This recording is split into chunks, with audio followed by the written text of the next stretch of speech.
Our film begins today in ancient China.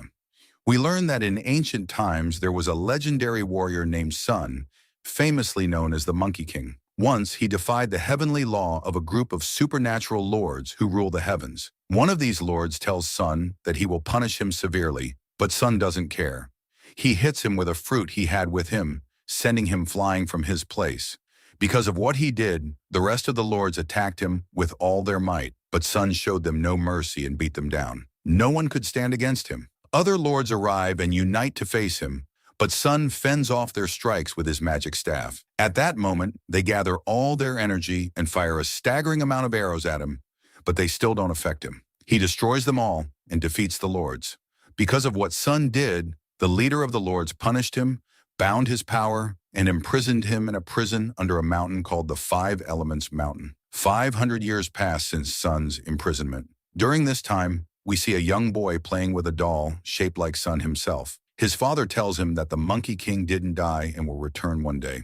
Suddenly, monsters attack him. At that moment, he makes his wife take the boy and flee far away. Then he draws his sword and prepares to face the monster. But other monsters arrive and surround his wife. He tries to fight them and overcome them, but unfortunately, they overpower and kill him. At the same time, his wife was surrounded by another group, and she found no solution but to jump from the mountain. Let happen what may. A little later, we see an old man named Sifu standing by the river, drinking from it.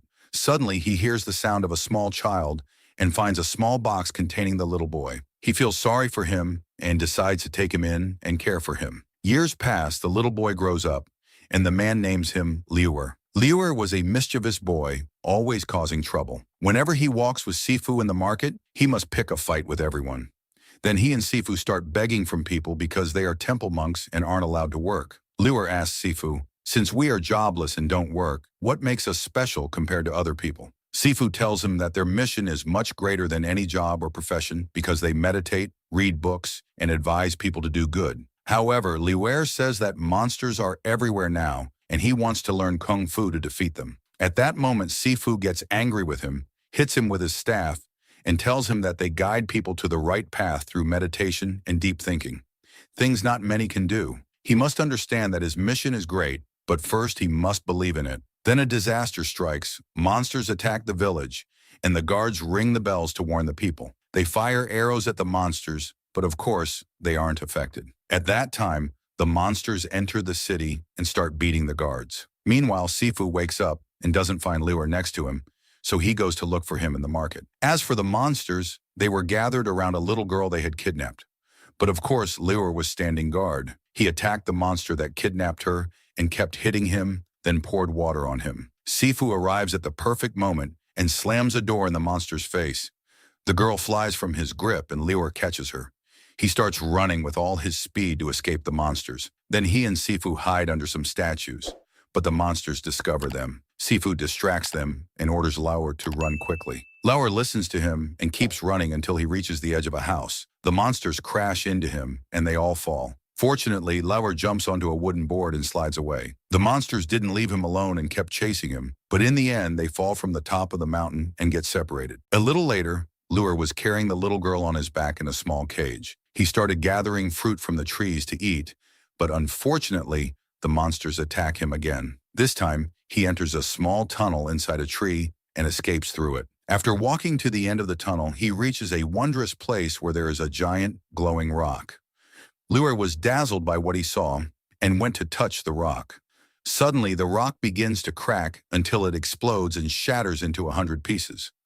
The place is destroyed because of it. A short time passes, and Leure wakes up to find the monsters in his face, so he flees from them as usual. At the same time, a strange person emerges from the rubble, and it turns out to be Sun, the Monkey King. But Leure didn't know who he was yet. The monsters leave Leure and attack Sun, but Sun was many times stronger than them. He kept hitting them with total cruelty and violence.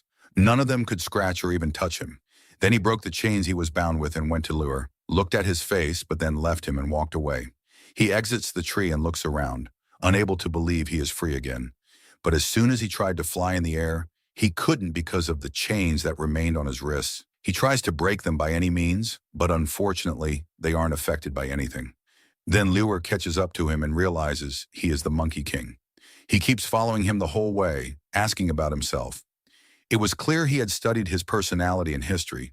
He kept asking about his power and his magic staff. But Sun gets fed up with the headache Leure is causing and tries to escape from him several times. But each time, Leure returns to him and continues babbling. Finally, Sun loses his temper and shouts at him, telling him not to ask another single question. As they are walking, they are surprised by a massive monster made of stone. The monster introduces himself, saying he is the Mountain King and that the leader of the lords ordered him to look for Sun. But Sun flees and runs far away. The monster doesn't leave him and chases him until he catches him, hits him with his fist, and pins him against the rocks. Sun doesn't give up and attacks him, knocking him to the ground with a single blow. However, the monster gathers all his strength and attacks again. Meanwhile, Sun sees the talisman that can destroy the monster on its back. He flees with all his speed until he flies over him and jumps on his back, but the monster shakes him off. Then the monster corners him at the edge of the mountain. Leure sees the difficult situation Sun is in and decides to help. He puts the little girl on the ground and jumps on the monster's back. Sun throws them both off the mountain, thinking he's finally rid of them, but he forgets the chain tied to his hand. The monster pulls Sun down with them, but he manages to hang on to the mountain. Finally, Leure reaches the talisman and pulls it off the monster's back. What happened then was that the monster exploded and turned into rocks. Both he and Leure fell from the mountain. We then go to one of Sun's enemies, Lord Hundun. At that time, Hundun couldn't believe Sun was free and decided to use tricks to expose him. He turns two of the monsters into normal humans to deceive Sun. Meanwhile, we discover that Leure was fine. He fell into the lake. As soon as he came out, he found Sun roasting a large fish with the little girl beside him. He goes to thank him for saving him and the girl, but Sun gives him fish to eat. Leure tells him his master said he shouldn't eat meat because he is a monk. Sun asks, "If you're a monk, what brought you to the Elements Mountain?" Leure says he is fleeing from the monsters who kidnapped the girl from her parents and ended up at Sun's place after entering the tree.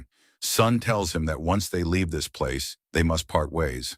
But Leure goes to play with the little girl and senses a strange movement behind him. He goes to find its source until he reaches an old temple. As soon as they enter, they find many statues inside.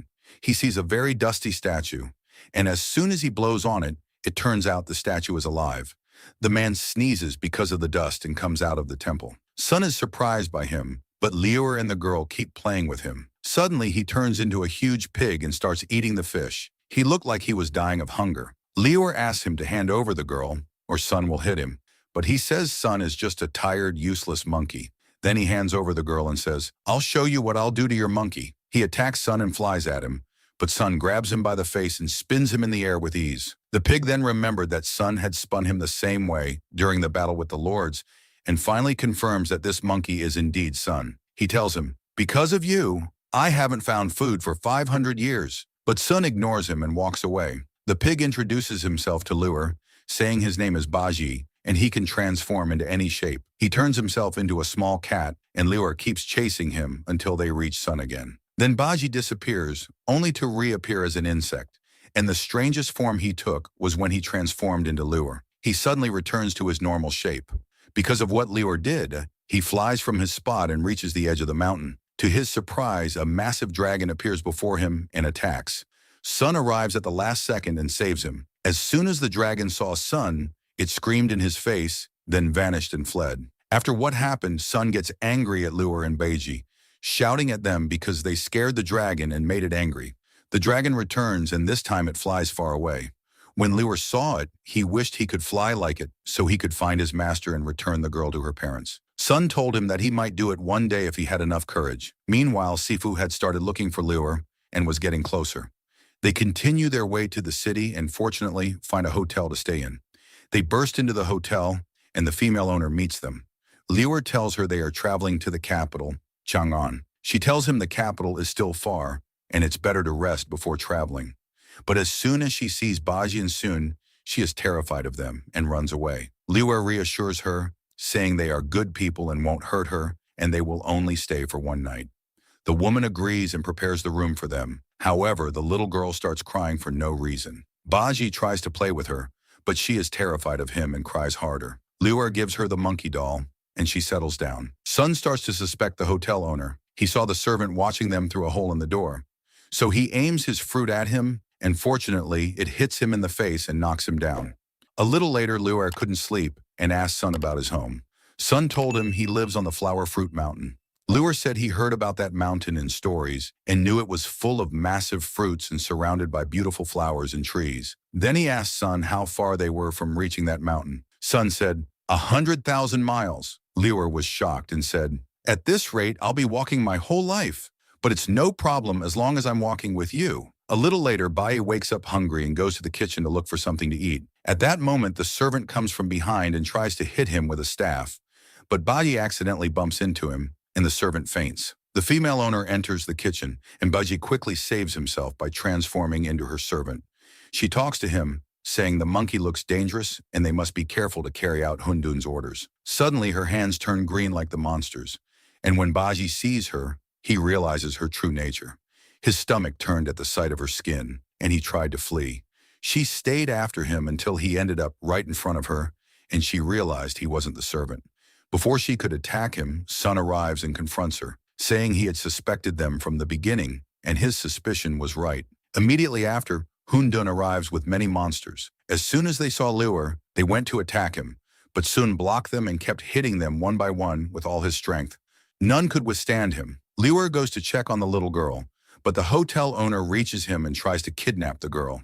He manages to escape her, and Sun sends Baji to help him. As soon as Baji saw the owner, he flew at her with a kick. Sun ordered him to flee with Leure quickly. He listens and leaves the hotel, escaping with Leure. Sun then frees himself from the monsters that were binding him, catches up with Leure and Baji, and they reach a small ship. But the monsters weren't leaving them alone, and were still chasing them. So Sun takes a pole from the ship, and attacks them all, beating them with total violence and revenge. Then he attacks the monsters on the ship and finishes them off in seconds. As soon as the ship moved, Hundun hit them with a laser beam and stopped them. He then kidnapped the girl, threw her doll into the water, and was about to destroy Leure. But Sun saved him and blocked the strike with his staff.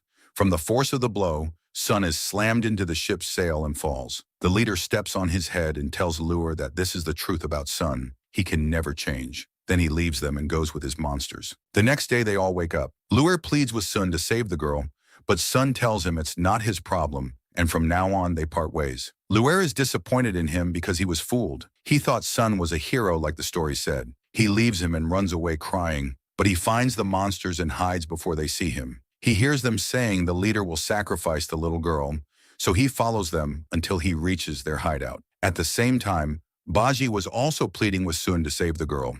Sun was lying in the water, his conscience prickling him for abandoning Leure and the girl. As soon as he sees the little doll, he remembers Liure's words about considering him a role model because he protects people. He also remembers himself fighting the lords and overcoming them. So, he comes out of the water and tells Baji they must save the girl at any cost. Meanwhile, Hundun was preparing to carry out his plan. We learn then that he wants to sacrifice the girl to create a chemical that extends life. At the same time, Leure had entered the hideout, hiding in a tree trunk. One of the monsters saw him and went to see what was happening, but Leure vanished and climbed onto a high rock. After the monster left, he fell from the rock and got stuck in the wooden structure. The monsters gathered around him and were about to kill him, but to everyone's surprise, Sifu was there. He attacked them and threw them into the cauldron where Hundun was making the substance. Leure is happy to finally find his master and tells him he will listen to him from now on and keep meditating until he dies. Suddenly the wood breaks under them and they fall toward the cauldron, but fortunately they hit a massive ball. They are shocked to find it full of little children, just like the girl. The ball keeps spinning in the air until it hits Hundun. Afterward, it rolled out of the hideout entirely. Hundun gets furious, grabs Leure at the edge of the mountain, and asks him for Sun's location. Leure refused to speak. Suddenly, the dragon appears in a state of peak rage, attacks Hundun, and sends him flying, then leaves them and returns to where it came from. Finally, Sun and Baji appear. Baji enlarges himself and attacks Hundun, but unfortunately, Hundun dodges his strike, and Baji returns to his smallest form. Sun attacks Hundun, and their battle begins. At first, the leader was clearly stronger. With just one blow, he sends Sun flying. But Sun doesn't give up and keeps hitting him with rocks, managing to break his mask. Then Hundun releases all his power and keeps hitting him with laser beams that explode on him. Despite this, Sun was still resisting and began to regain part of his staggering energy. He blocked the leader's beams. To everyone's surprise, all the monsters turned against Hun Dun and started cheering for Sun. So Sun attacked him with all his might and managed to hit him this time. He kept evading him and striking him without him noticing until the leader went crazy and fell into the air. Sun threw himself down, trying to catch his breath from exhaustion, but unfortunately, he doesn't get to enjoy his victory. Hun Dun returns in a terrifying form as a giant monster. At that moment, Leure took the children and fled with Sifu and Baji as fast as they could. But Hun Dun attacks them and destroys the children's ball. Fortunately, they had got all the children out and were holding on to them, hanging from the mountain. Then Hun Dun hits Sun with a massive laser beam, but Sun escapes in the end and enters a small cave. Hun Dun doesn't leave him and traps him with his hand inside the cave. Leure decides to help. He leaves the girl with Sifu and goes to him. He finds Sun tied up inside the cave, unable to move. So he takes an iron pillar and throws it at Hun Dun. It gets stuck in his teeth. Hun Dun is in pain and attacks him, but Leure kept fleeing with all his speed until he stood at a small ledge on the mountain. Sun then ran after him to save him from the monster, but unfortunately, it was too late. Hun Dun struck the whole mountain, causing it to collapse into rubble. Sun goes to look for Leure among the rocks until he finds him. At first, Leure reaches out his hand to him, but then, unfortunately, he dies. Sun keeps crying, grieving over him because he died because of him. Due to the shock, his power returns to him once more. He finally manages to destroy the chains binding him. Hun Dun tries to hit him with a massive rock, but Sun turns it to ash. He regains his powerful form once again, determined to make Hun Dun pay. He flies at him with his magic staff and keeps hitting him with extraordinary laser beams. Hun Dun couldn't fight him. In the end, Sun takes him to a far-off place, gathers all his energy while remembering his memories with Leure, and then releases it all at Hun Dun, splitting him in two and destroying him forever. Then something more wondrous than fiction happens. Leure was still alive and called out to Sun. Thus, Sun's energy returned. He saved the children, destroyed Hun Dun, and rid the world of a great evil. And with that, the film ends. Don't forget to subscribe to the channel and activate the notification bell to receive the latest videos.